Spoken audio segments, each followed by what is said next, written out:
What's the deal? What's the deal? What's the deal? What's the deal? What's the deal? What's the deal? What's the deal? What's the deal? What's the deal? What's the deal? What's the deal? What's the deal? What's the deal? Rich Trapper tapping in, CNN Trap News Network.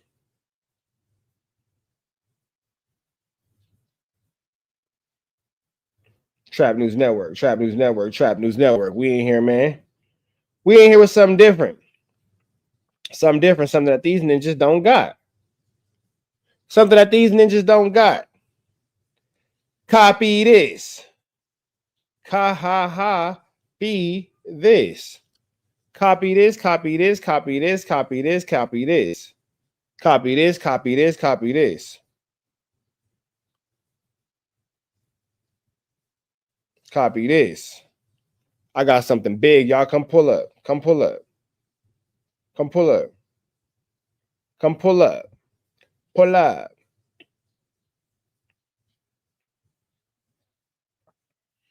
Pull up.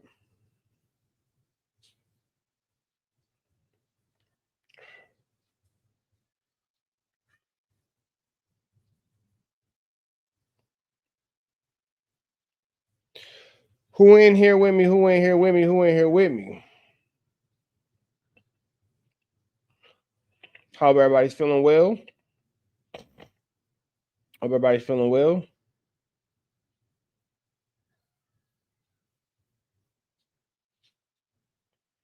We finna give y'all something big, man. We got an exclusive interview with DJ Drama, celebrating the 20 years of trap music.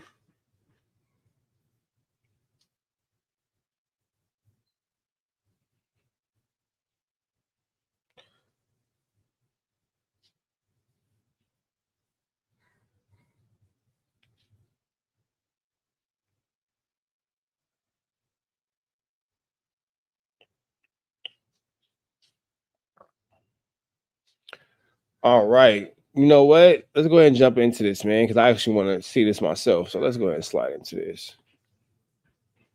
Hold on.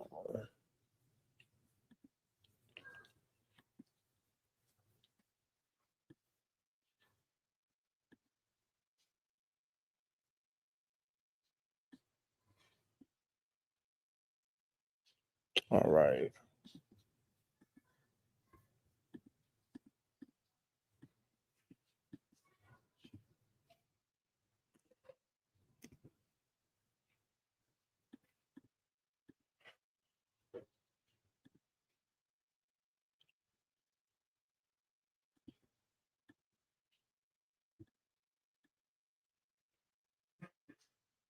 SWAT teams raided the business here at 147 Walker Street in downtown Atlanta. They confiscated everything inside the business. They say they have been investigating the business for some time now.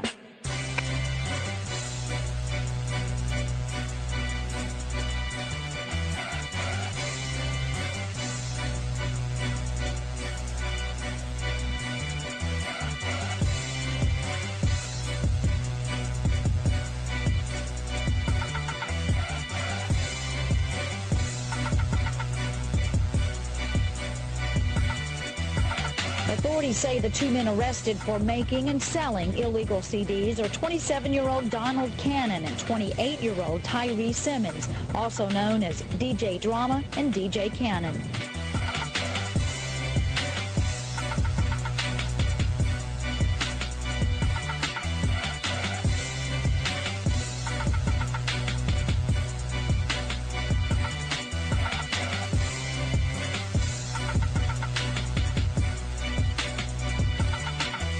Investigators say they've collected at least 50,000 of these illegal CDs. From here, they'll take them to evidence, and then eventually they'll be destroyed.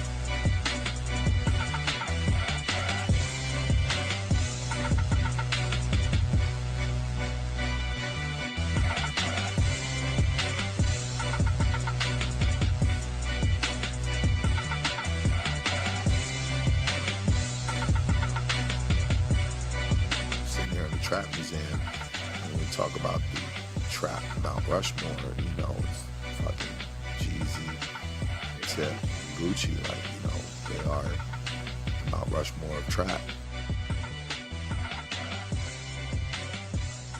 Hey man, we in here in the Trap Music Museum. We here with DJ Drama. We gonna take it from the beginning. Start off with your relationship with T.I. Drama. How you feeling sitting in this room? Quite nostalgic. You know, when I look around, I see a brother that is very influential and important to my career. You know, somebody that I consider a friend, a comrade, a legend in his own right. Somebody who, you know, changed Southern hip hop culture, as well as, you know, had a dominant run in hip hop. You know, one of the, when you think about like runs and important runs within the culture, like Tip is up there with the greats. You know, yeah, you know, we sitting here next to the Grammy for Swagger Like Us. I remember actually the performance. You know, that was my first time at the Grammys, was being a part of the performance for Swagger Like Us. You know, I got the chance to DJ for Tip, Jay-Z, Kanye West, Wayne. You know, yeah. So that was big, and yeah, it's a lot of history in this room, man. This is endearing. So let's take it from the beginning, man. You started off as, we don't want to say you started off as Tips DJ. We'll get into that before. We started off mainstream as Tips DJ. Is that safe to say? Yeah, I mean, interestingly enough, a little tidbit that people don't know, or is very little known, is before I was actually DJing for Tip, I was DJing for Scrappy. So Lil Scrappy? yeah, a little Scrappy. I was Scrappy's DJ. Okay. I went on the road with Scrappy for maybe at least 2 years during the time of Tip's incarceration. And I remember, you know, like in those early years, you know, I met Tip probably in 2000 when he had first gotten his deal. The only record he had out at the time was 2 Glocks 9. And, you know, shout to my brother Jason Jeter. You know, like as we were both kind of coming up and grooming our movements, you know, I used to always think that DJ Toomp was Tip's DJ, you know, so I remember like finding out like, nah, Toomp is the producer, like Toomp makes the beats, like Tip doesn't really have a DJ. You know, at the time, I think KT used to actually push the buttons on the instant replay, and Tip Studio, which later became my studio on 147 Walker Street. You know, I used to like go around there pretty much like almost daily, at least just to like kind of just make myself known, or you know, keep it in their heads that I was around. I was kind of vying for the gig, and Tip went to prison, and you know, I went on the road with Scrappy. But then there was a time I remember having a convo with Scrappy, like, yo, you know, when Tip comes home, you know, I'm gonna probably wind up DJing for him and everything. And you know, obviously Scrappy didn't take it very well, but I was like, I got somebody for you. And you know, Cannon became Scrappy's DJ, and It's not a bad substitution at all. at all, definitely at all. Scrappy will tell you to this day, yeah, Cannon was better than you. But the first show I actually did with Tip, like our first show was Birthday Bash '04, during the, you know, the height of the Tip Flip beef. Anybody know how no Flip came into the game? Y'all want one? I got several copies. Y'all remember this nigga now. That time that nigga start playing like he hard. Y'all remember this. And you know, it was you know, it was literally probably my first show with Tip was the same day that Streets is Watching Jeezy mixtape came out. And yeah, and then you know, from there we went on a run, and I was Tip's DJ from '04 to '08, if I'm not mistaken, maybe '09. So you know, I did, you know, for a long period of the time that I was, you know, making Gangsta Grillz, and Gangsta Grillz was what it was. You know, I was known as as Tip's DJ. And, you know, even when I did my first record deal, I did my deal through Grand Hustle Atlantic. Okay, so you've been known to be involved in a couple of little rapper woo-wops, 1-2 steps. We're going to get to that more so as we get through these interviews. But how was it moving around while Tip was having his back and forth with Flip? What was that like for you? You know, interestingly enough, when I was doing early Gangsta Grillz, I had actually, you know, I used to go to artists and ask them to host Gangsta Grillz, and Flip was one that I asked kind of early on before, you know, the situation with Tip. And I remember his lawyer telling me, yeah, he needs $10,000 to do a Gangsta Grillz, and that was unheard of at the time. Nobody had ever tried to charge me to like host a Gangsta Grillz. Right. So we didn't really have a relationship. And, you know, when like Tip has done mixtapes, but I've always felt like Tip has never been like very inclined or very focused on mixtapes. You know, he's done them and they've been influential in his career. But the only time I feel like I ever seen him like extremely motivated on the mixtape side of things was when we're creating Down with the King. So, you know, in between his situation with Flip, like I played a pivotal role because, you know, I did Down with the King, and Down with the King was, you know, a lot of that was a project that was, you know, quite tarnishing to Flip's career. Right. And, you know, it was a monumental project just with Tip coming out as the king of the South and, you know, staking his claim in the rap game. So, yeah, you know, I mean, I was in the mix. Like I was there when, you know, the little scuffle broke out in Houston. They called up and they said basically, like, I guess, you know, you got stolen on. That did happen. Yeah. Now, he did send somebody. He was walking behind the car, and I'm walking up to him trying to beg him to come off from behind the car so we can get a square deal going. He sent somebody up from behind, and they hit me in the back of the head. That did happen, yeah. And for those watching, Down with the Kings was the first Gangsta Grillz. No. What was the first Gangsta Grillz? You mean ever or as far as mainstream Gangsta Grillz? So basically, Gangsta Grillz was a compilation series of you know, the hottest songs in the South. So they used to be numbered. So it was like Gangsta Grillz 1, 2, 3, 4, whatever. When I did number 4, Little John hosted, and he was the first host of Gangsta Grillz. And then from there, I did a couple more, 5, 6, 7, 8. And then after 8, I wound up doing a tape called Gangsta Grillz meets T.I. and PFC in the Streets. So that was the first Gangsta Grillz as we know it today in a format of... That stood alone as its own solid project, not a continuance. As if it was just about one artist or one clique.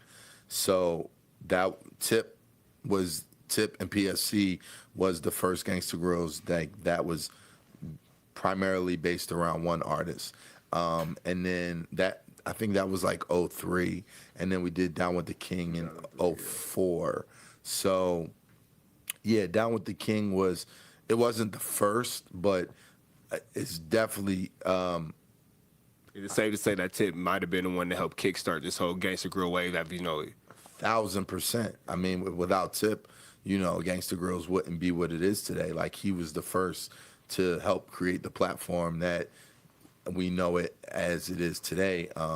But Down with the King at the time was definitely the most popular Gangsta Grillz, and the one that like was really like, you know, stood out where it was getting a lot of attention and traction. Yeah, being from South Central, we were very familiar with the Gangsta Grillz, but how we knew about the beef with T.I. and Little Flip was because of that mixtape, and you knew somewhere in Atlanta there's this man named T.I. who's not with this guy named Lil Flip in Texas, and DJ Drama is his liaison to say these things, basically, and you made it sound good. Yeah, I mean, and that's what it was. And before that, we had never even heard like the ad libs. Oh, my man, New Face. You know, New Face got everything. Yeah, New Face was there. You know, put myself on the back. Before that time, you had never even heard a DJ for lack of better words, ad-libbing on top of something like that, for real, for real. And then you have such a distinct voice where it command the room, but it even added a deeper level of substance and a deeper level of emotion to the songs.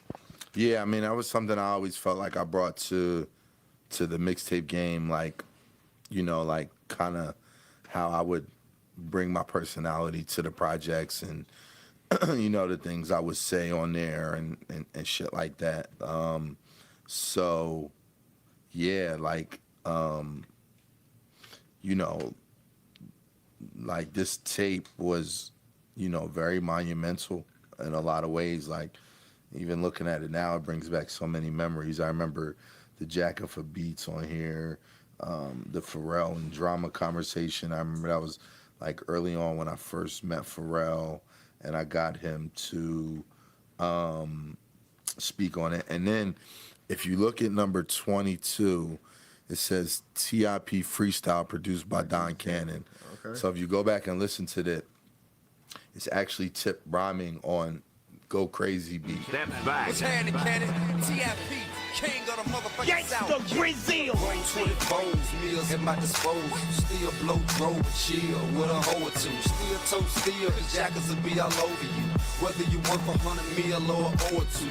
Go Crazy beat being Jeezy and Jay-Z. Yeah. And what actually happened was I had an acapella of Tip, and I had 2 Cannon beats, and out of the 2, I chose the Go Crazy beat to have Tip rap on. Okay. So when you listen to the tape, you hear Tip rapping on Go Crazy, and this was before it became Go Crazy. And, you know, the story goes, we were in the club one night playing it off the tape. Jeezy heard it, asked Cannon, what's up with that beat? And he was like, you know, it's open. You can get it.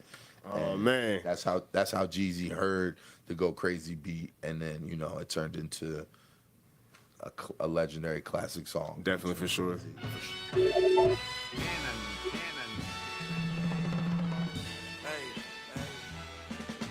Guess who's possessed? Still smell my clothes like Krispy Kreme. I was cooking them. We want to take you to 2007. You still being T.I.'s DJ. You guys are going through everything. And then you have your infamous issue with, was it the FBI?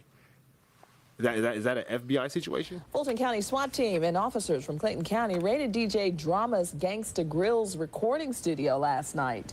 Among the items seized, 50,000 counterfeit CDs, recording equipment, computers, cars, cash, and bank statements. Yeah, I mean, you know, the infamous raid, you know, happened at Walker Street. It was what a time, you know, like, you know, it literally like put me in the history books faster than I was already headed. Yeah. At the time, I was, you know, top of the food chain when it came to the mixtape game, and, you know, a lot of people look at it like the day the game changed when it came to mixtapes, and you know, it was like in conjunction with the RIAA, who, you know, were literally the same people that sent me plaques or gave me my Grammy. And yeah, they arrested me for bootlegging and racketeering under the RICO law, froze my assets. Recording equipment, money, bank statements, and even their cars. Statistics also show that you can make up to 900% profit just on the resale of counterfeit CDs.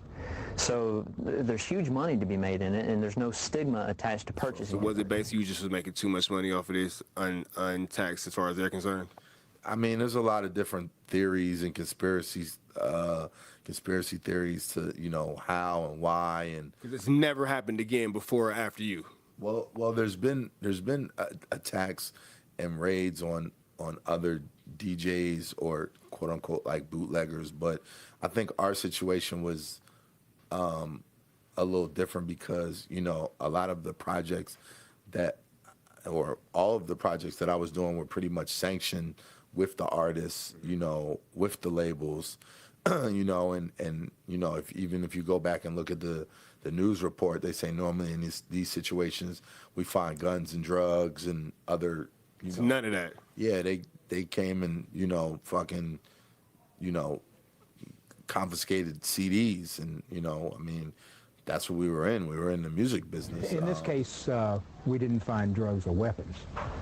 but it's not uncommon for us to find other contraband when we execute a search warrant. But, you know, in hindsight, like, it made me more famous than I was.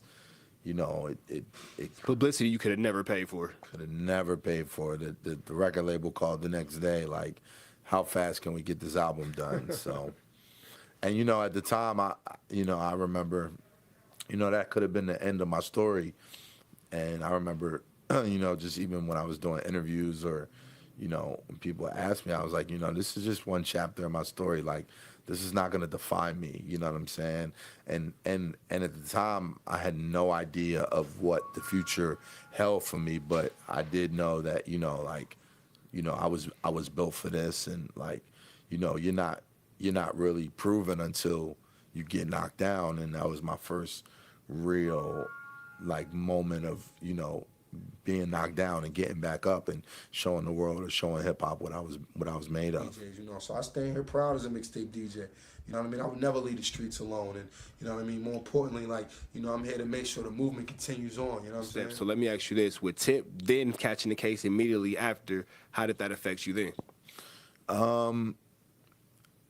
Well, it affected me. I mean, the day he got locked up, the next day, well, that day in particular, we were actually performing at the Hip Hop Awards. So we literally here in Atlanta. Here in Atlanta, we literally had to do the performance without him. And then the next day, I was shooting my first. I want to talk to you about that. What's that like at the height of Tip doing what he's doing, at the height of you doing what you're doing? He's on his way to perform at home in a city that made you, you know, famous and everything like that. You guys are on top of the world. They hit him. But his latest arrest in 2007 threatened to end his career and put him in jail for up to 30 years. He was busted in his hometown of Atlanta trying to buy machine guns and silencers hours before he was set to perform at the BET Awards. I mean, it was shocking. You know, we were just coming from rehearsal. What can we expect tonight from the performance? I know, you know, you on there with T.I. I do my thing, you know what I mean? Just expect, you know, Gangsta Grillz on steroids, basically. Oh, crazy, you know what I'm saying? It's a Thanksgiving, man. Okay. You know what I do, Jeezy. Yeah. You know what I mean? Look at your man behind you, Dapper Dan. Yeah, you know, explain he has jeans in the... King shit. Yeah. King. Bleep, King bleep. So the night is going down. It's going down. It's just a warm-up. You see us outside, you know what I mean? Doing our thing. Yeah, it's literally like you was just with him. I was just with him. He goes literally across the street to the CVS. You know, they lock him up. That night is the Hip Hop Awards, and I remember just the crowd being like confused, you know, because at the time, you know, literally this is pre-social media, so word hadn't spread of his arrest. So, you know, while we're performing, I think it was me, Wyclef, Busta Rhymes, Alpha Mega was there, and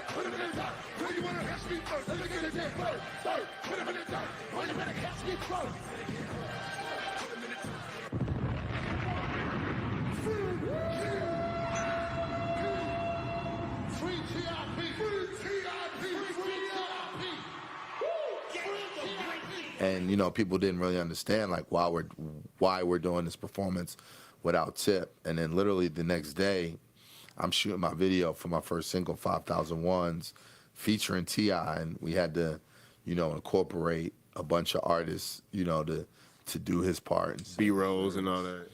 Yeah, I mean, not even B-roll, just like, you know, just have other rappers kind of like be in the part where Tip was supposed to be rhyming, so. You're running up, better believe he get it. See us in the club, we be tripping. Rap about that, we living. 7 stacks on 2, 3. Sucker over there, hang, we chillin'. Ran out of ones in the back, getting more. Tell shot to bend it over backwards slow. Then jack that up, grab that pro, show me you about that ass. I do want to talk to you about the PSE In the Streets Part 4. How you feel about that? They're working on it. I think it's dope, you know. I think that it's dope to see Tip, you know, be back with his squad and, you know, like get, you know, it's always, you know, Tip is still one of the greatest lyricists ever. Do you feel like he gets underrated? Maybe at times, you know, I think people were very aware of like Tip's greatness. You know, when it's all said and done and talked about, you know, he's up there with the greatest of all time. So, you know, there may be times of some underration, but overall, I think Tip is definitely credited for, you know, what he's brought to the culture and to the game. Okay, and then could you see the PSC in the streets being the Gangsta Grillz, number 4? Yeah, I think that would be dope. You know, for nostalgic purposes, like it would make sense. Okay, and what about he's working on his last album? So he says, you know, rappers say they retire. You never really know. But T.I. says he's retiring with his last album, Kill the King. How do you feel about that? I mean, the title is definitely dope. You know, I don't know if rappers ever really retire, but you know, for him to say this is his quote unquote last album, you know, he's definitely a man who's created a lot of various business ventures for himself, and you know, has you know, geared into film, into real estate, into, you know, I mean, like the food business, like television, like there's nothing Tip hasn't touched. Because I have a passion for music.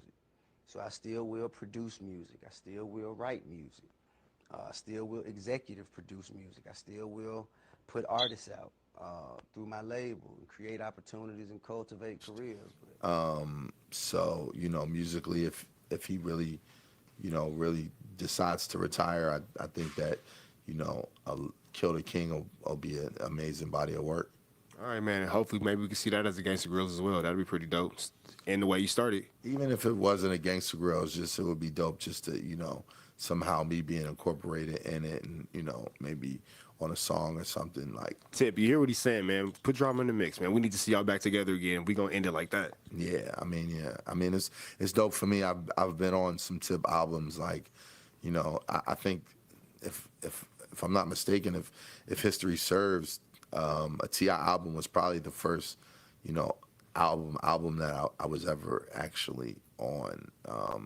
And then even, you know, like I got to be on a legendary song, Front Back with UGK. That was, yes sir, yes sir. You know, we shot that video, so that was pretty dope.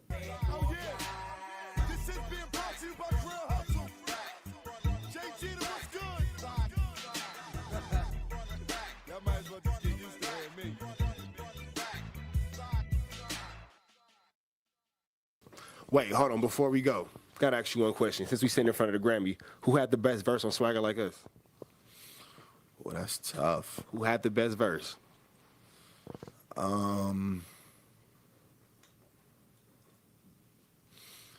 If I probably have to say it would be between Tip and Hove. That's a good tie. That's a good tie. Between Tip and Hove for sure. But everybody barred up, you know. And the one part about it that we don't talk about is, you know, Jeezy was actually supposed to be on the song. So imagine. Wait, hold on. Let's talk about this real quick. Let's talk. We going somewhere. Let's talk about this. We're not gonna gloss that one. Well, if you remember, because Tip says, you know, you go see Weezy for the bird play. Weezy for the word play. Jeezy for the bird play. Kanye for diversity, and me for controversy. Exactly. Yeah. So he mentions Jeezy on there for the bird play. So, you know, I think in the original, at some point, like Jeezy was supposed to be a part of the song.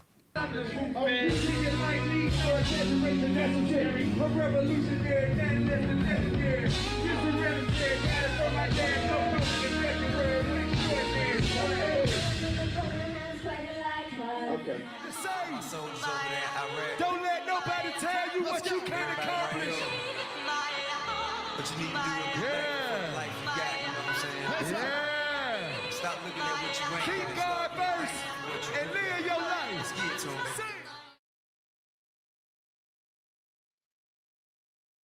All right, man. So now we've posted up in the Jeezy section. First of all, how does it feel just being in here? Where does this take you to? A hell of a time. You know, I mean, when you think about Jeezy or you think about Drum, like, you could literally say that's the first time a lot of people heard me or heard of me. You know, I think both of us mean a lot to each other's careers. And, you know, we just, I just celebrated my birthday this past weekend in Vegas. Vegas, right? Yeah, congratulations. Happy birthday, man. Happy belated C-Day. I appreciate that. And, we, I went to the fight with Jeezy. We went to dinner after, and then... Big skyboxing? Yeah, we definitely did it big. And then he came to my club event after that. So, and we was just in there, like, at dinner, just kind of, like, chopping it up, telling stories, reminiscing, and, like, it's literally somebody I've known for 2 decades plus, and has been a part of my career for that amount of time. It's just dope to like to think back or to reminisce on all the success that we've had, and to see where he's at in life, where I'm at in life, and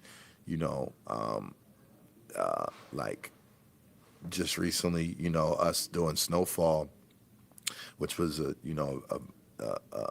very potent project. I ain't gonna hold you. Yeah, I ain't gonna hold you. A record, that we shared together. Him being on my new album.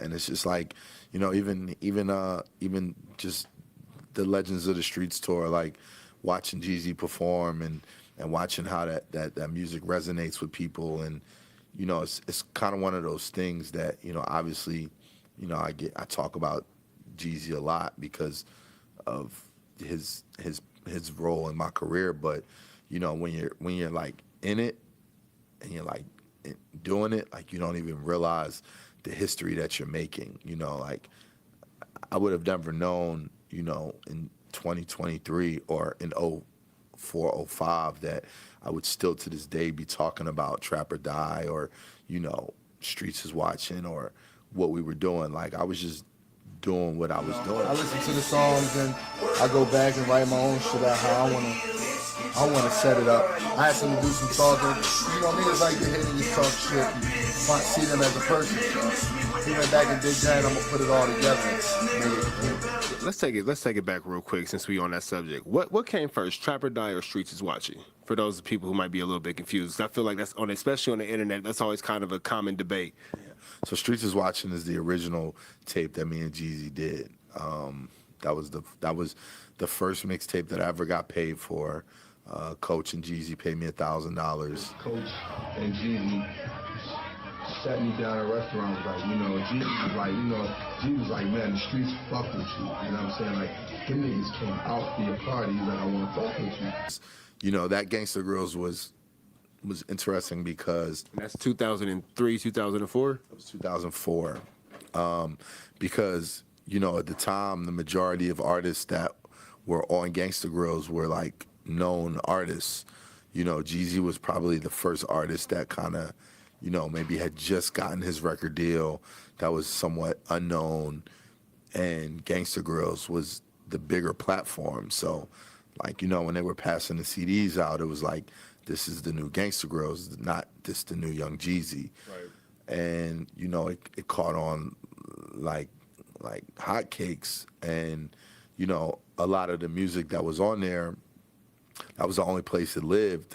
So when DJs needed to, play Jeezy music, they had to play it off the Gangsta Grillz. So it did a lot for me because, when you would go to the clubs or the strip clubs, like, and you would hear the new Jeezy, you would hear Gangsta Grillz drops, you would hear DJ Drama. So it familiarized a lot of people, with my brand and with my voice. And then Trap or Die came. And Trap or Die is like at the time, the way mixtapes would come out was, they were like physical CDs, so they would just like drop or get to the store whenever a DJ or the distribution would get them there. Trap or Die is the first ever mixtape with a release date.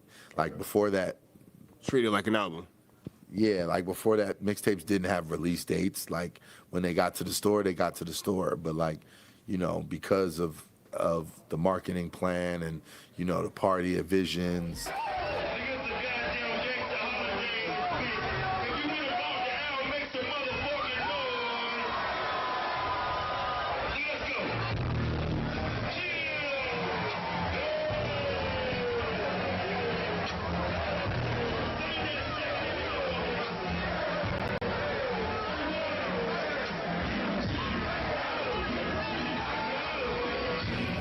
Like, we literally we knew we were dropping the tape January 25th, 2005. And, you know, that shit changed everything.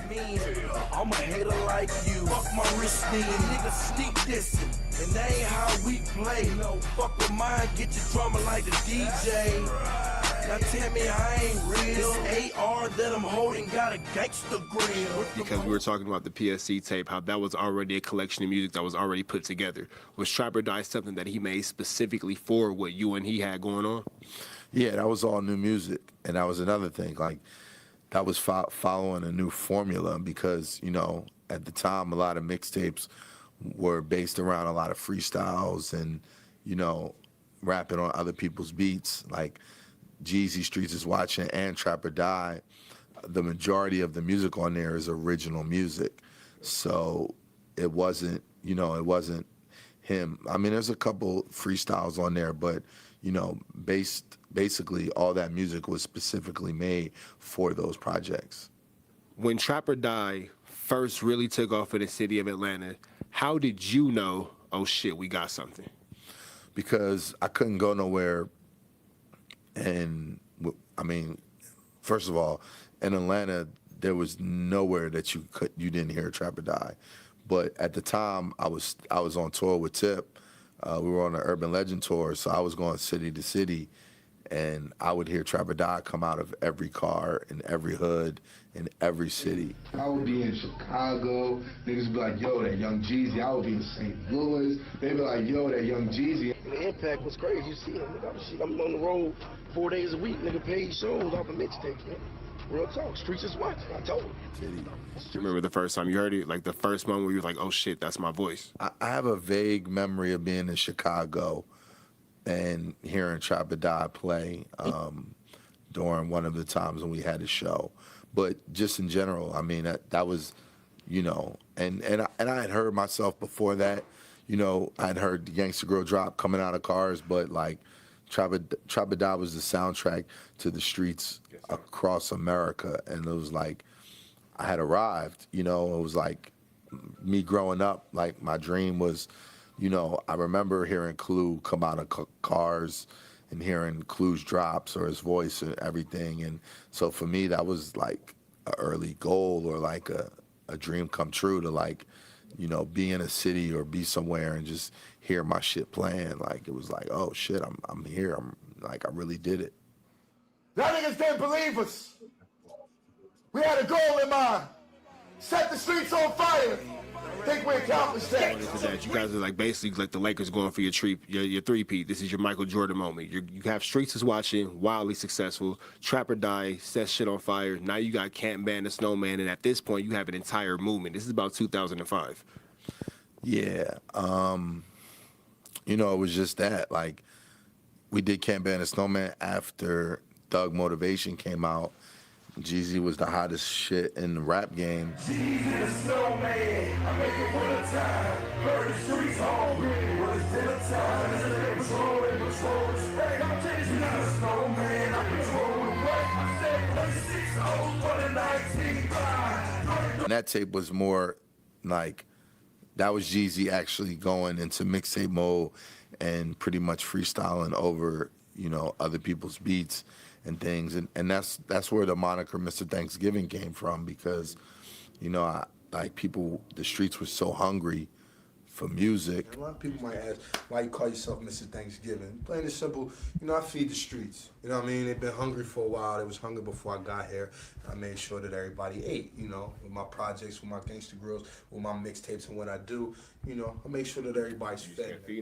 And it was like, damn, I feel like it's Thanksgiving. Like, I'm feeding the streets, and I came up with Mr. Thanksgiving. So, you know, me and Jeezy went on a run when it came to mixtapes. I think, you know, if I think I counted it out. We have 10 total. But so yeah, we did Can't Ban a Snowman, and we did I'm the Street Dream, and I may have done one more. But you know, maybe after I'm the Street Dream, you know, me and Jeezy had somewhat of a fallout.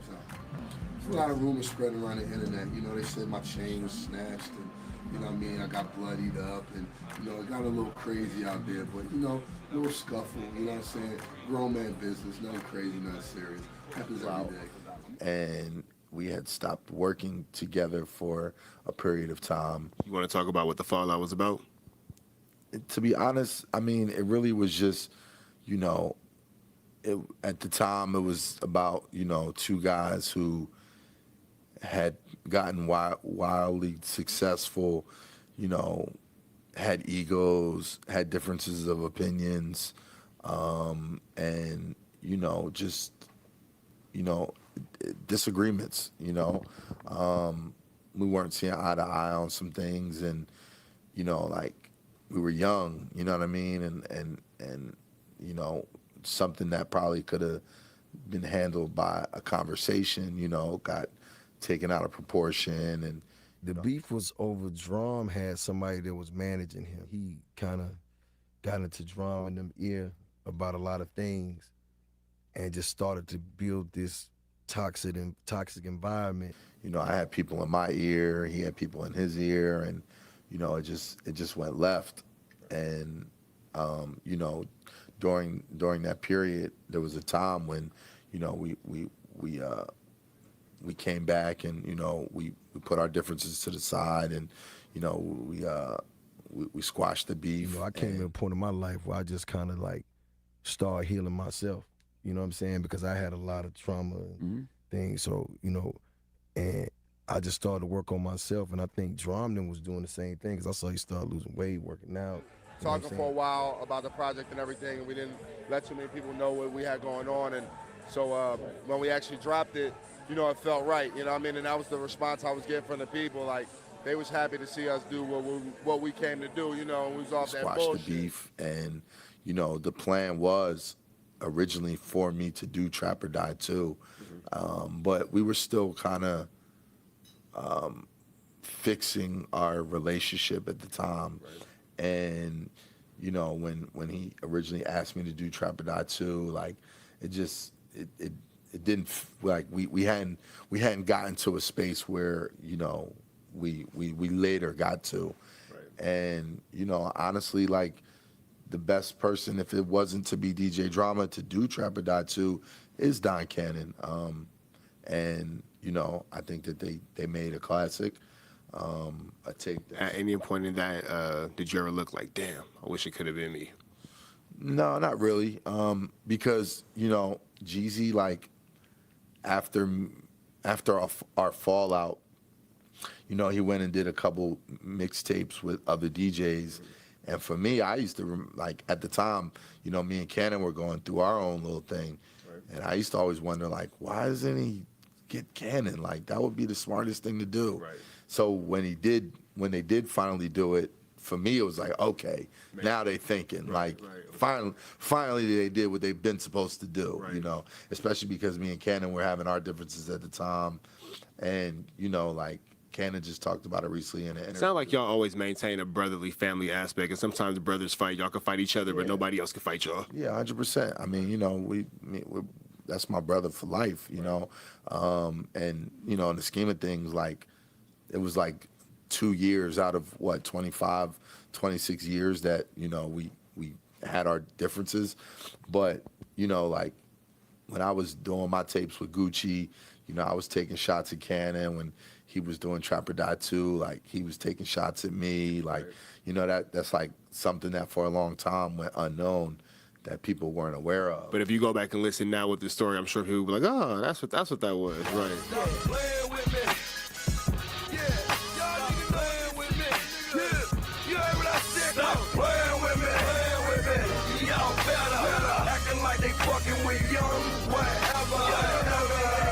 Yeah, so I mean, like, Cannon was, there's really not a Gangsta Grillz that he isn't a part of in a lot of ways. So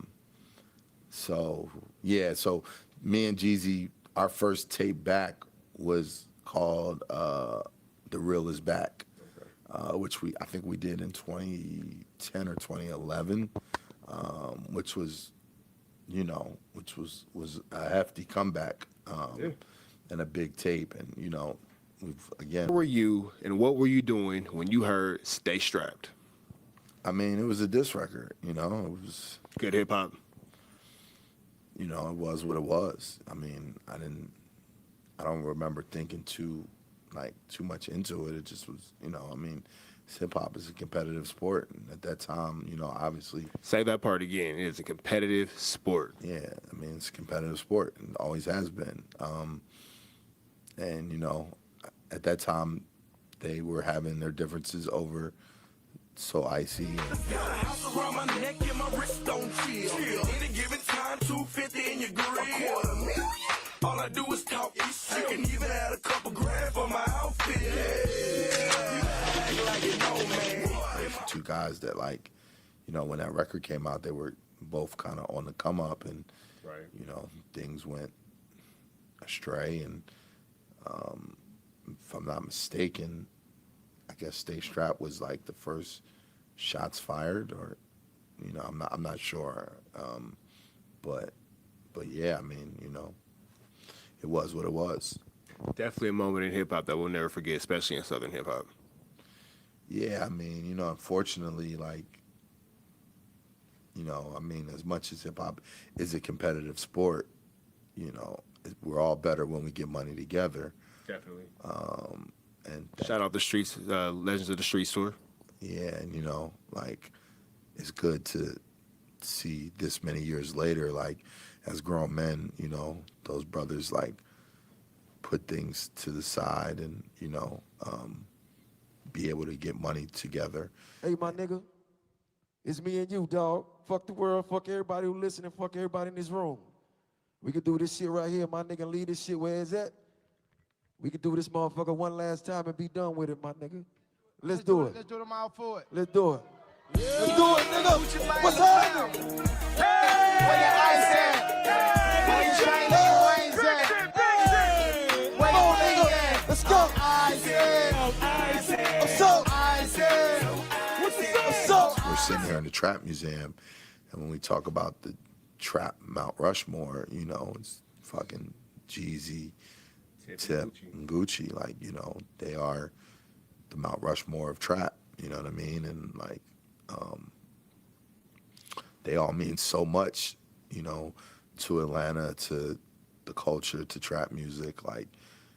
We wouldn't be here if it wasn't for the three of them. Sure. So it's not When you see that snowman, what does that mean to you? The snowman symbolizes a lot. It was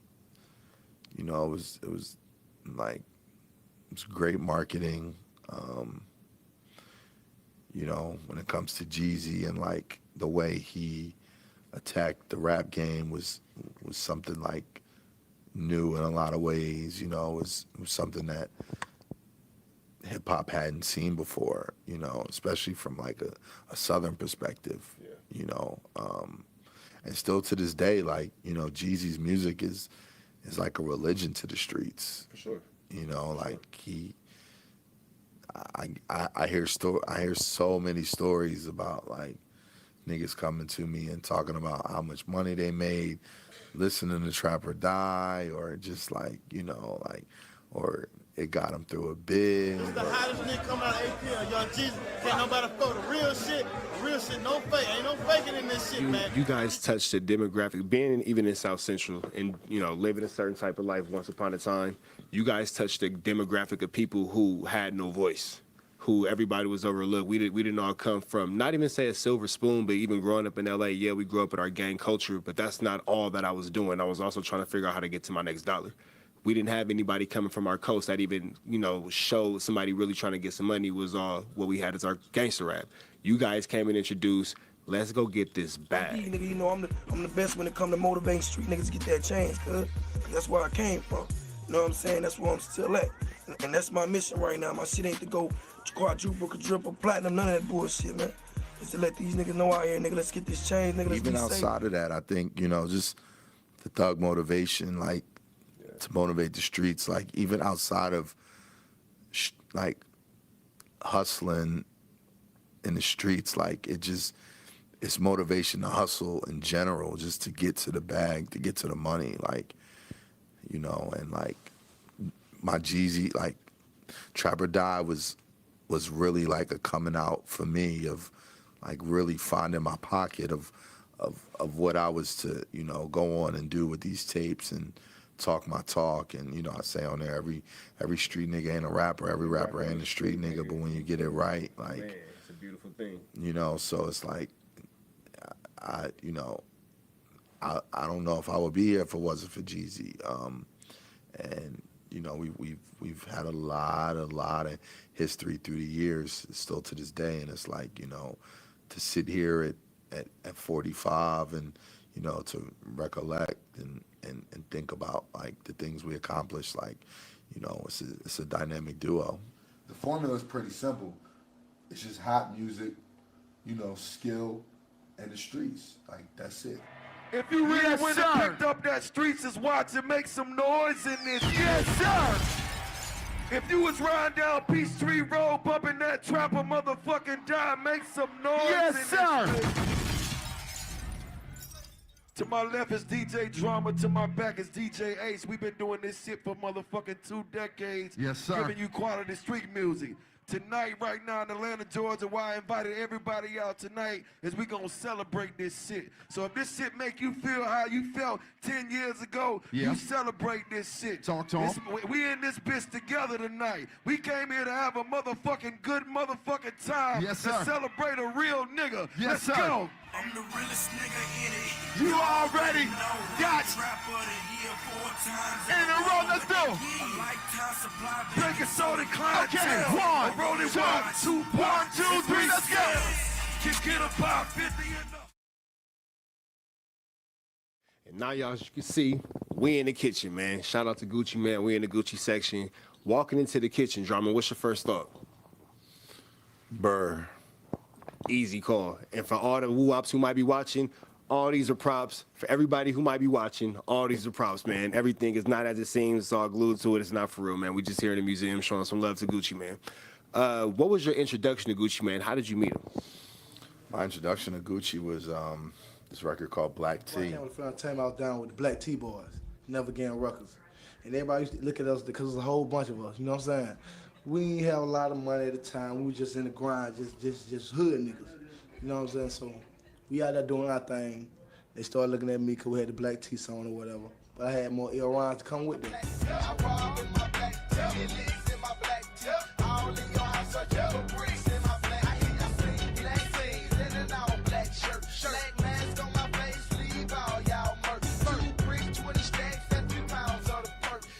Which was kind of like a response to White Tea.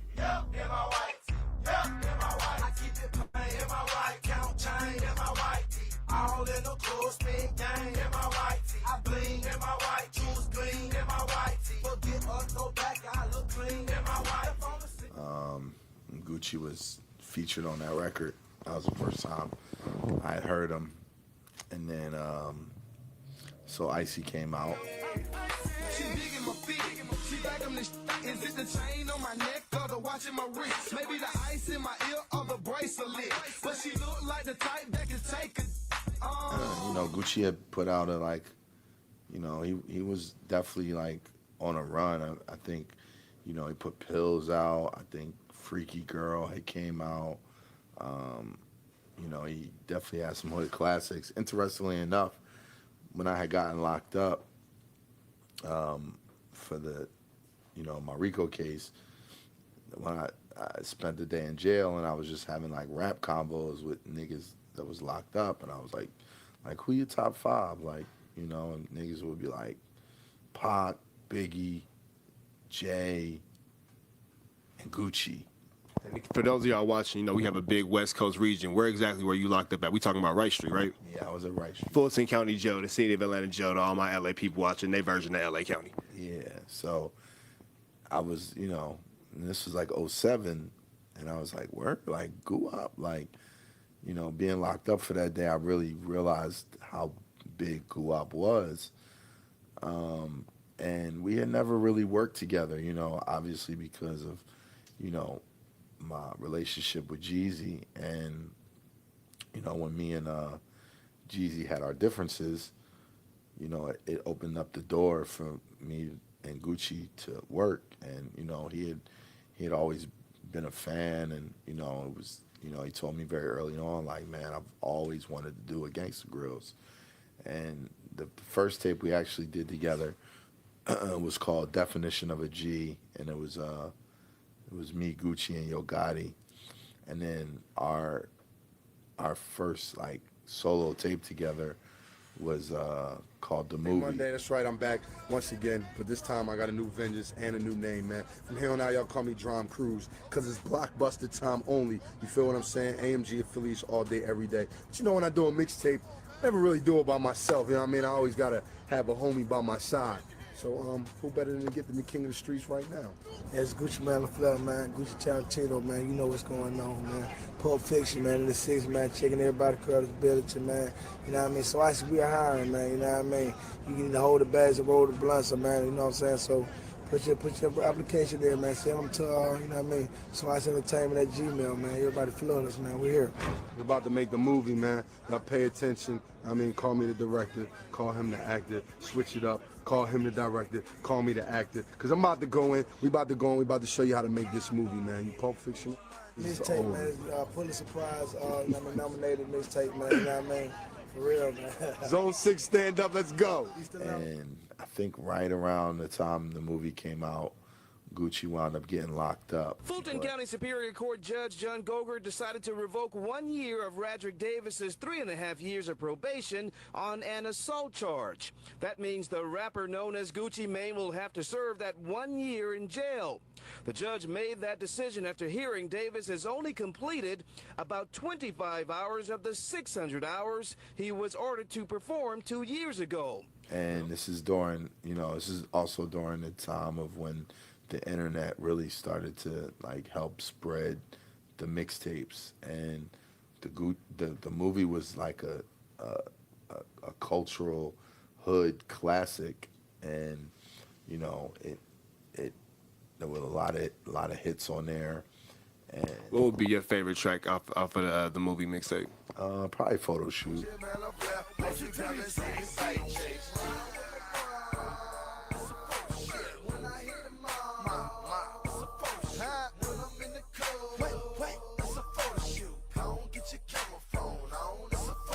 Photo Shoot was big.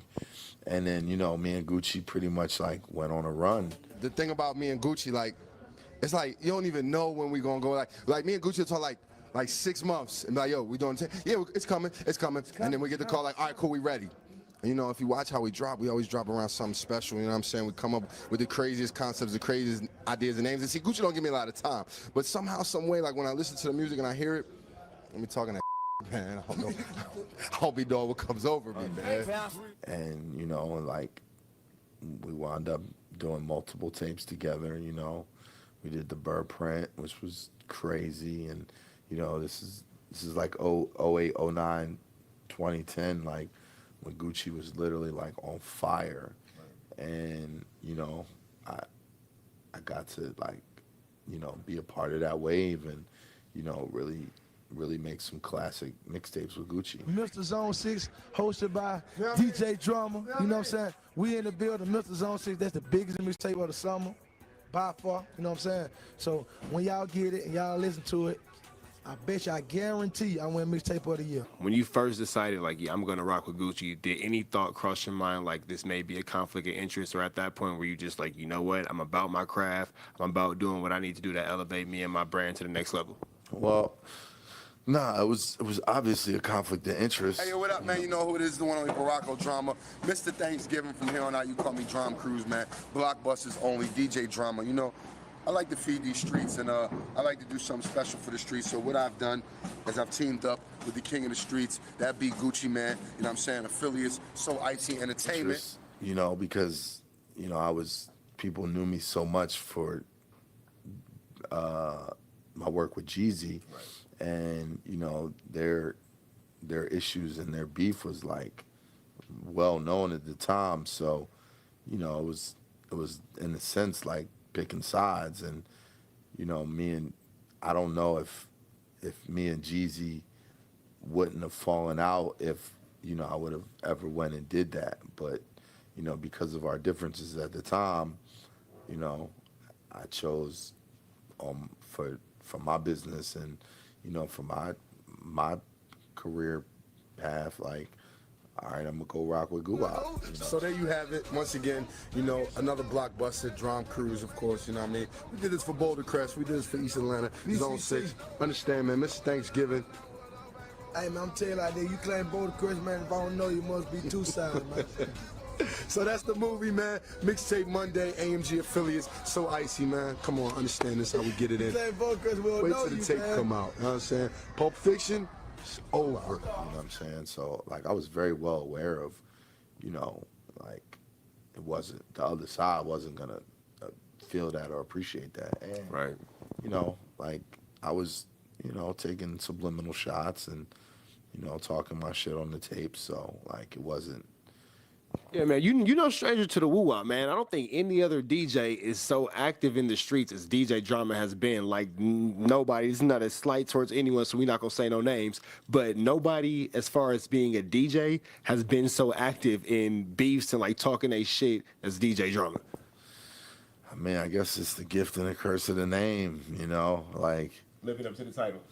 Yeah, it's like, I didn't know what I was signing up for, but here we go. Overcome adversity better than anything. You know what I mean? That's what this culture was built on. So, you know, I'm rocking, man. You know what I'm saying? It didn't really hurt me. You know what I'm saying? My positives have outweighed my negatives.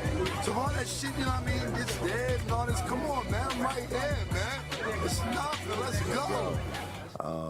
So, you know, I mean, again, like I said, hip-hop is a competitive sport. And, you know, like, a lot of times when I talk shit on tapes, it's not really directed at anybody in particular, but, you know, like, just as an artist or a rapper, like, you know, I definitely have said some things that have been directed, you know, directly at individuals. But, you know, creatively, you know, like, me and Gucci made some really dope shit together. And, you know, I'm thankful, like, you know, that I got that opportunity, because, you know, when the story is written, or if we look at it in 2023, like, you know, people, like, there's people that are fans of my work with Tip, there's people that are fans of my work with Jeezy, there's people that are fans of my work with Gucci, like.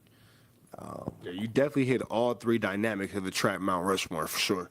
Yeah, and even beyond that, like, you know, like, there's so many artists that, you know, I've touched, or, you know, have had at Gangsta Grillz, that, you know, whether they're street artists or, you know, backpackers, or, you know, like, I've really run a gamut of, like, all forms of hip-hop culture. And that was something that, you know, I strive to do, and that I really wanted to do in my career, you know. But yeah, like, Gucci is another monumental part of the Gangsta Grillz series. Okay, so I do want to talk to you about this for a second, because you know, arguably Gucci may not have reached certain commercial heights as maybe a T.I. or a Jeezy. However, when it comes to the people, the streets, I've heard people in my short stay on Wright Street, I'd never forget this conversation. I was talking to these group of dudes, and I'm not gonna say what part of the city they were from, but they were adamant that Gucci Man had more money than Jay-Z. And the argument was, here's the logic though. The argument was, well, shit, we see Gucci Man every day. He's done this, he driving this car, he's driving this. We ain't never even seen Jay-Z. And I understand that where I'm from in LA, that may not make sense, but being down here, especially in the city of Atlanta, being down here in the South, that's cultural currency. that's cultural currency. So depending on what money means to you or what value means to you, that could be a true statement, depending on, you know, how you're viewing things. Gucci Mane being such a huge street icon and Jeezy may have gone a more corporate route, how do you feel that Gucci Mane plays an influence in today's hip-hop industry? I mean, you know, Gucci's DNA is everywhere. Yeah, like we talking about Migos, we talking about QC, like Coach and P, like we talking about Thug, like, you know, Mike Will, Metro Boomin, like, you know, like a lot of Pee Wee Longway, like he's arguably the heartbeat of the new Atlanta. Waka Flocka, like a lot of hip hop has come through Gucci, and just even in his influence, like, you know, I'm sure if you go ask Chief Keef or NBA YoungBoy or, you know, so many artists, like, you know, Gucci was a big inspiration. And yeah, like, you know, he really inspired a generation in a lot of ways. And he was somebody that always opened his door to like new and budding talent, and, you know, gave a lot of people an opportunity and a lot of people chances. And like, you know, he really put on for the city of Atlanta. We the authentic trap boy. We need some authenticity to the shit. Like, you got all this shit, like, the folks trying to, you know what I mean, copy, you know what I mean? We who they copy. It's not even our rock style, but our lifestyle. You know what I mean? Our lifestyle has been copied and put on wax. And then they really see a real nigga doing that shit. They be like, damn, man, that's really a real nigga finally made in the rap game or doing something. You know what I mean? That's why nigga got so many fans. As you sit here and you look around, again, I think that Gucci Mane is one of the more interesting artists, especially that you've worked with, because he's so non-conventional. He didn't take the route that everyone else kind of took that was similar. You know, he went his own way. To my understanding, for the most part, stayed independent, literally did things his own way on his own terms. How does that benefit, in your opinion, benefit and hurt an artist? I mean, Gucci is somebody that, like, you know, his mixtapes are more critically acclaimed or more relevant than some of his albums. For sure. You know, he definitely took the independent route, which probably garnished him a lot of money. And, you know, he's been a part of the majors as well. But, like, one thing about Gucci is his outpour of music. Like, you know, he would literally drop a mixtape every week, you know, and flood the streets with music. I just feel like the way I do things, I like to do things different. You know what I'm saying? Ain't nothing that I try or set out to do. I just do things a different way. I talk different, I dress different, I think different. So I just put it on wax.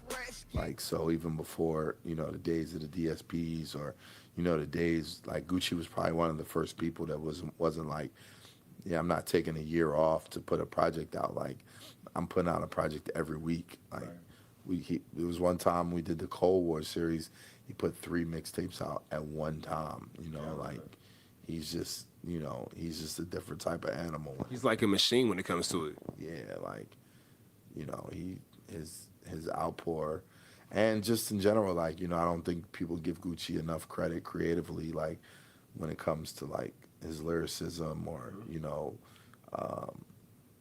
his creativity in music and in songs and what have you. Like, he's literally one-on-one.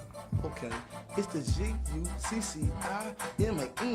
10 G's to hear me, but 20 to stand near me. Cold bottle of the goddamn Remy. I mix it with the goddamn Crown in the Bentley. I'm jumping out a crazy color McLaren. The diamonds on the chain got your baby cutie staring.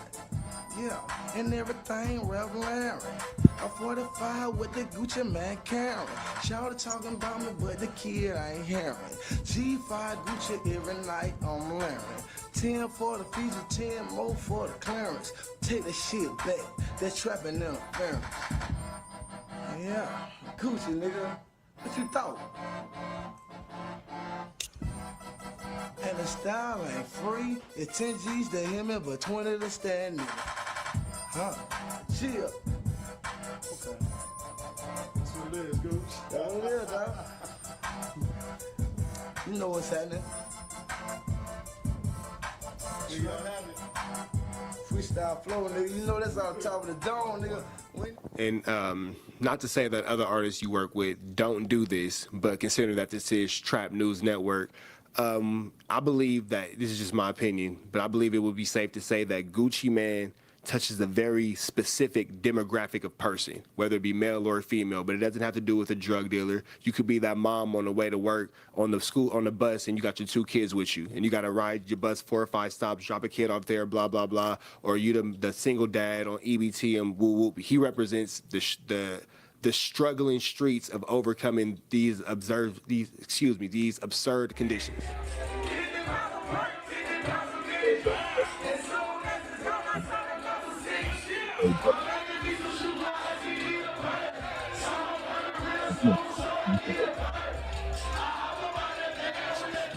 Yeah, and they love him for that. Yeah. Like, you know, Gucci is beloved. Like, he's a god in the streets, and you know, He really is like the trap god if you walk around. Yeah, like you said, like, you know, it's just he touches a certain demographics that, like, He inspires hope. that feel him. Like, you know, they feel his words, they feel his movements, they love him, like, you know, and rightfully so.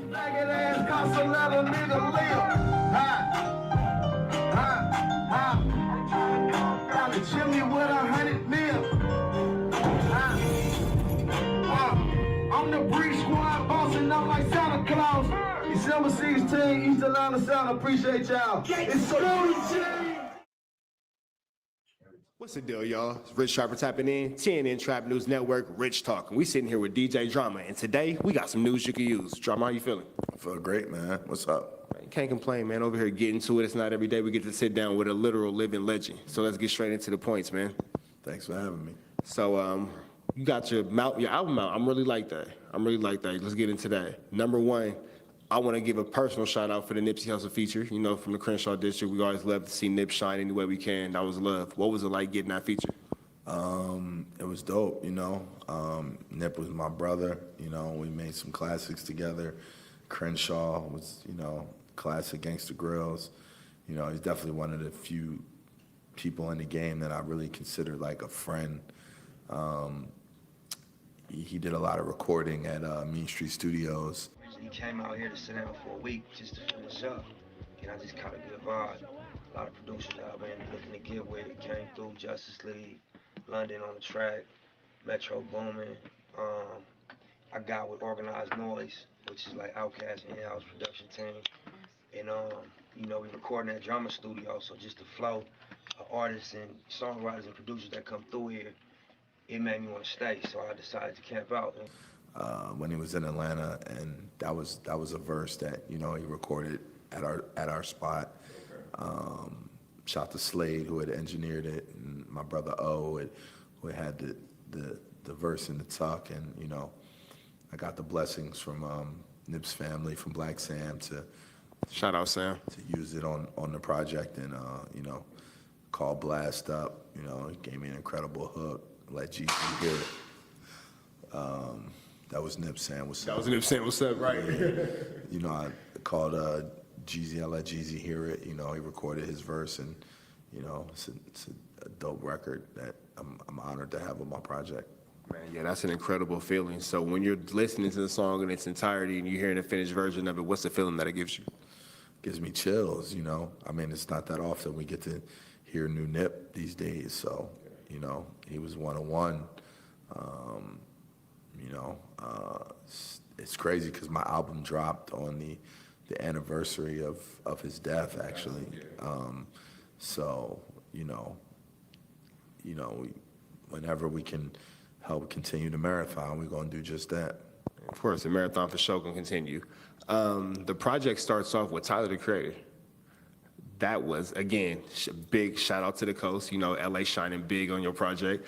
What decided that, outside of the obvious of the Grammy and all that kind of shit, but what brings Tyler, the Creator, to start off a DJ Drama album?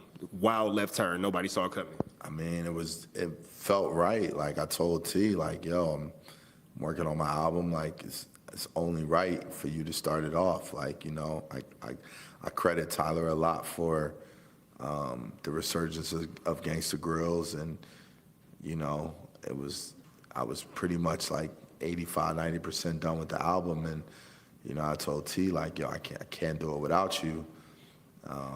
Sent him the beat. He was actually in the process of working on the deluxe of Call Me If You Get Lost, and he knocked it out for me, and it just felt like a super dope way to start the album off. With Tyler, the Creator, ending off with Call Me If You Get Lost, you guys winning a Grammy, it kind of feels like going into the I'm Really Like That project, him starting it off is kind of like continuance, like it's just picking up where he left off. I mean, Tyler's a beast. Like, he deserves to be on the Mount Rushmore of this generation, When it comes to LA, he's one of the greatest to ever do it. Like, he's a genius when it comes to music, and like he's a hip hop almanac. So going into your lead single was I Ain't Gonna Hold You with Jeezy. We just left the Jeezy section and all that. What brought that song about? It was a record that Jeezy we had been working on, and I was like, yo, like this will be a dope record for us to jumpstart like what we got coming with Snowfall and with my album. And we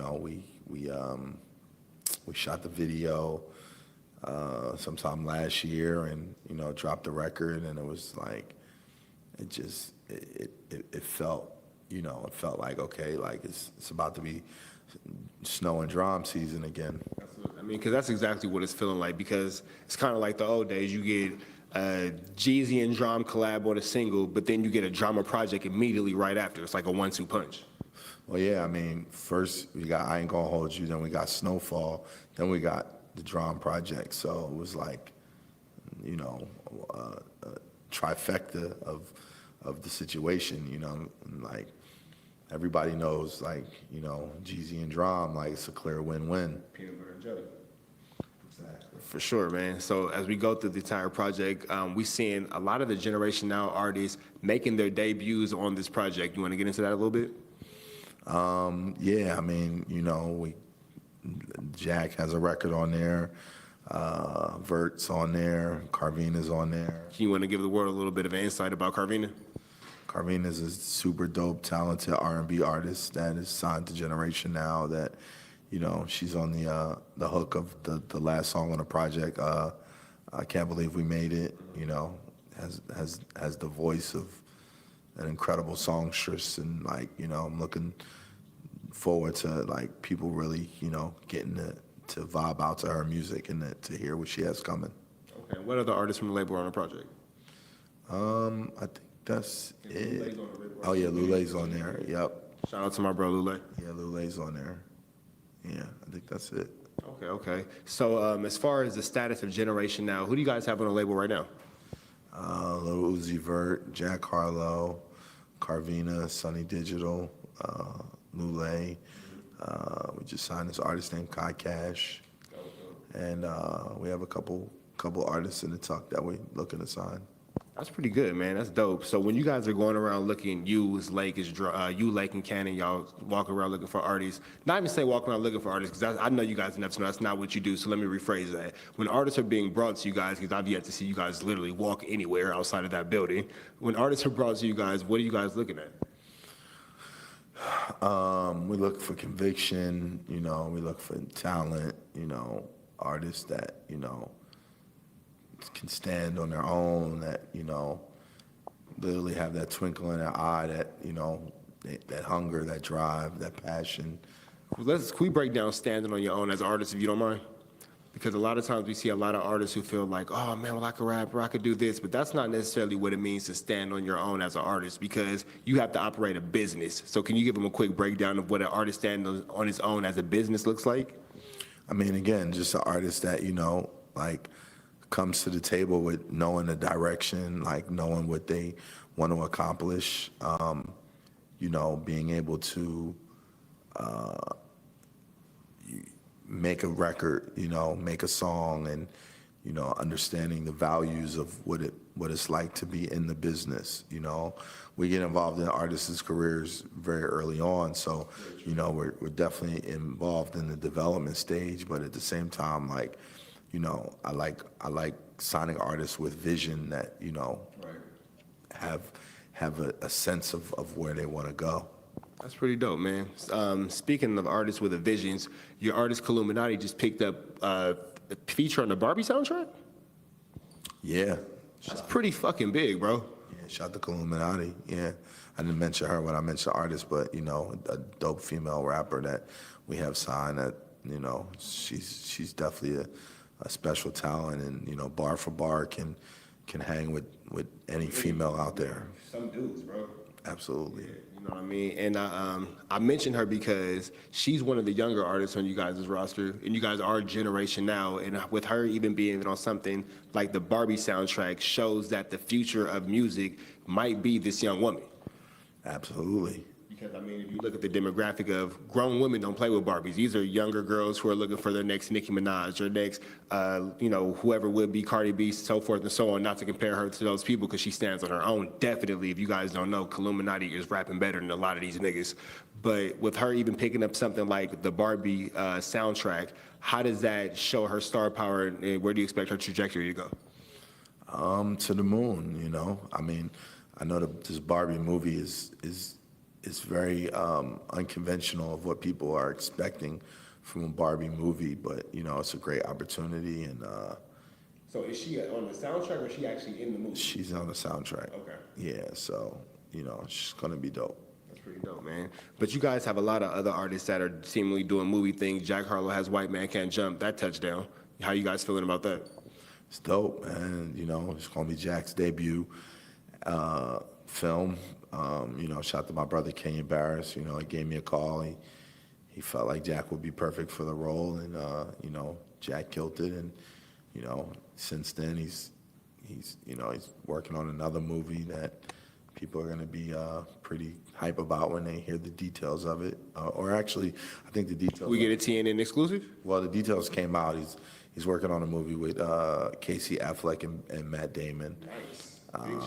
Yeah, and, you know, dropping some new music, new Project Jackman that will be out now by the time you see this. And, you know, like Generation Now artists, you know, that, you know, we look to have legacy artists that, you know, will stand the test of time and, you know, will have decades in.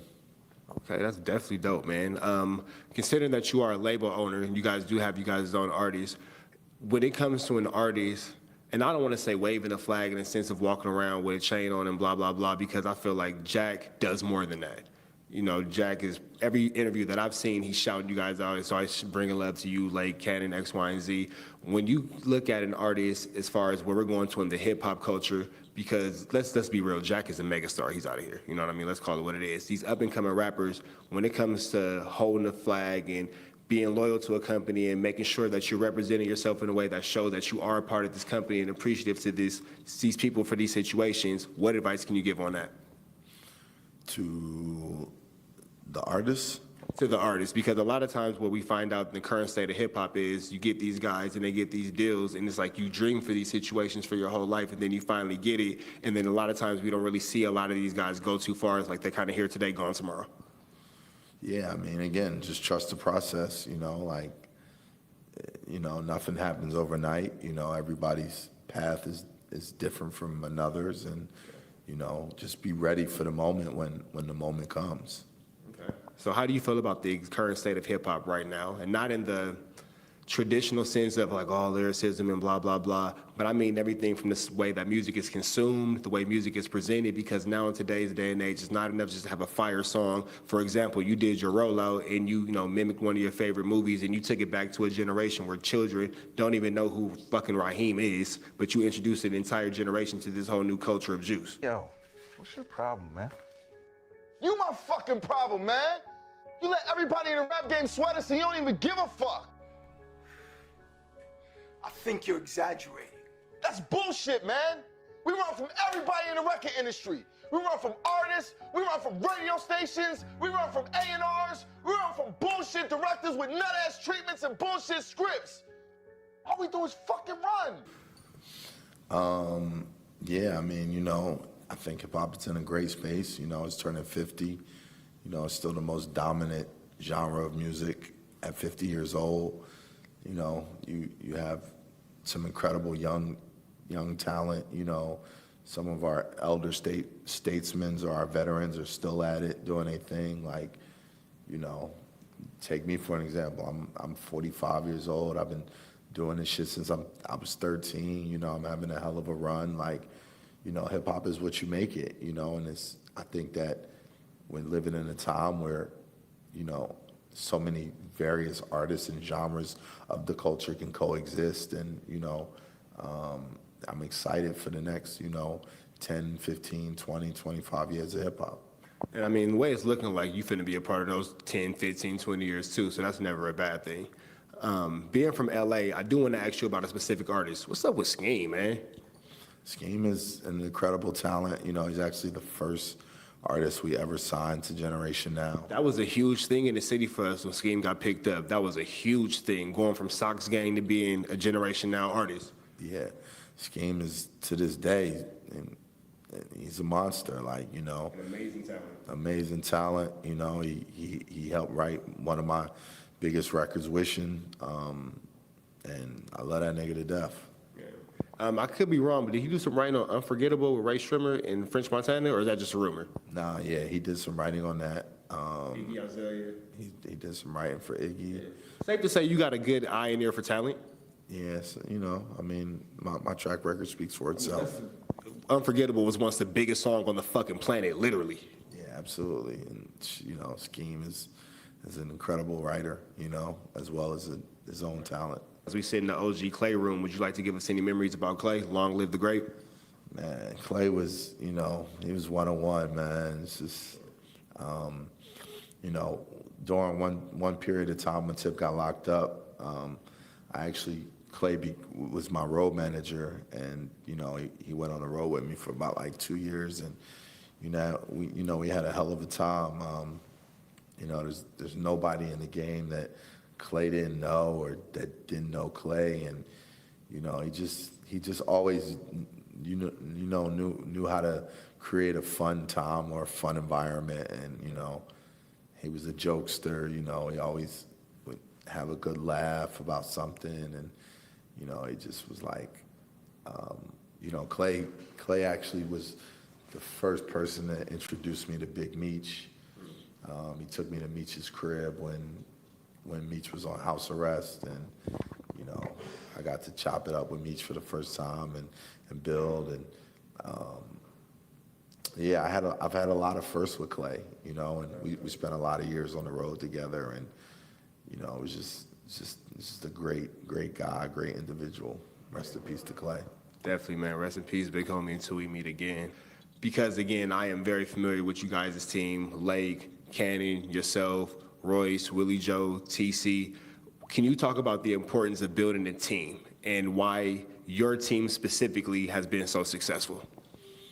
A team is important because, you know, nobody does it on their own. You know, you're only as valuable as your teammates. You know, I couldn't do this, you know, by myself. You know, although I may be the marquee, or, you know, people see the name DJ Drama, it's a lot of work that goes into, you know, putting out albums or running a label or, you know, running a studio, and you know, it takes key components, and those being individuals who have drive, who have hunger, you know, who also, you know, want to be in the positions that me, Lake, and Cannon are one day, and, you know, you groom your staff, or, you know, your employees to, like, be as great and do amazing things. I mean, just in my years of running Main Street Studios, I've had interns, you know, go on and do some incredible things in the music business. Shout out, bro, Nick.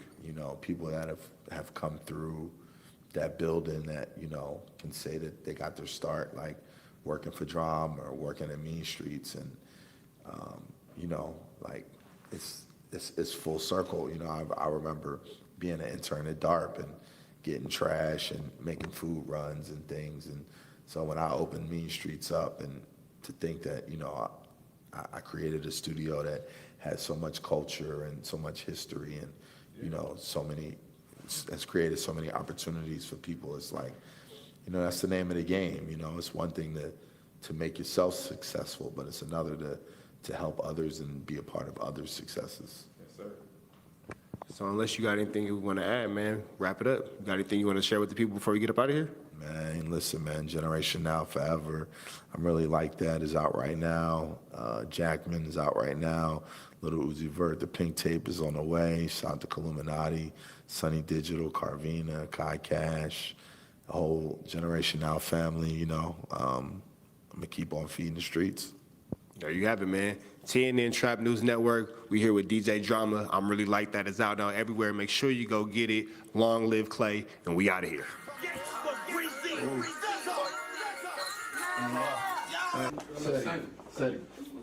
Can I run? How many miles can I run? I give you 5. Hey, I give you 5. I just seen him do it 2 years, 3 years, 4 years in a row. My bad. Watch this nigga lose weight, gain weight, lose weight, gain weight. I can do 1 mile in like 8:30. Bro, I can get 1 mile done at 8:30 on the treadmill. All right, so you tell me 8:30. you said you do 5 miles nonstop. Run his heart, bro. No, he dead ass though. I used to be on some shit too. Ain't no way, bro. I see it though. Red face and everything. That's cool though. It's just like I told you, bro. With my 2 eyes, I ain't seen it yet. I feel you. So I was the same way. You know why you was asleep? I was working out on tour. Listen, you was in your bunk. Okay, cool, but hey, look, I was the same way. Hey, Sonny, get up. Sonny, wake up. It's time to go on. I woke up and seen Brown. All he was doing was First of all, jumping rope is harder than running. I can do that too. No, you can't. No, jump rope. Bro, I can jump 10 minutes straight on a jump rope. Listen. Easy. All right, so Gen Now boot camp coming. We're gonna do it. Let's do it. Can't wait. Gen Now boot camp. Can't wait. Bro, you smoke too much. That don't mean nothing, bro. Bro, you can't keep up. Bro, Sonny, you can't keep up. come on, Drum. Skinny ain't in shape. Gen Now boot camp. Not in shape. Skinny just skinny, man. Gen Now boot camp. Let's do it. I can't wait. Yo, I had to Google what a runner's heart is. Dr. Nutter said it about me on my top drum, bro. Go ahead and knock 10 out real quick. Go ahead and knock 10. That's easy, that ain't shit. Can you go 100? Nah, I ain't doing no 100. I can go 100. You can do 100 straight right now? Not straight. All right. I say, nigga. I can get 100 done in about maybe 2 minutes. No. Ooh, 2 minutes? that sounds like a bet. Easy. I ain't gonna lie, John.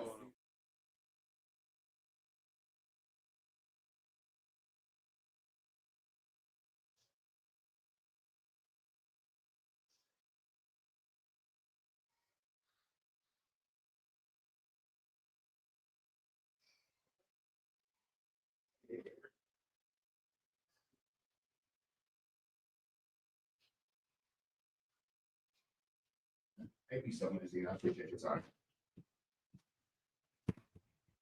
Have a good night. Thank you. All right. Man. All right, y'all. Free having no angel till he's free. I'm about to do something. Your favorite podcaster got fades. Y'all give me a second because I'm finna start tripping on niggas.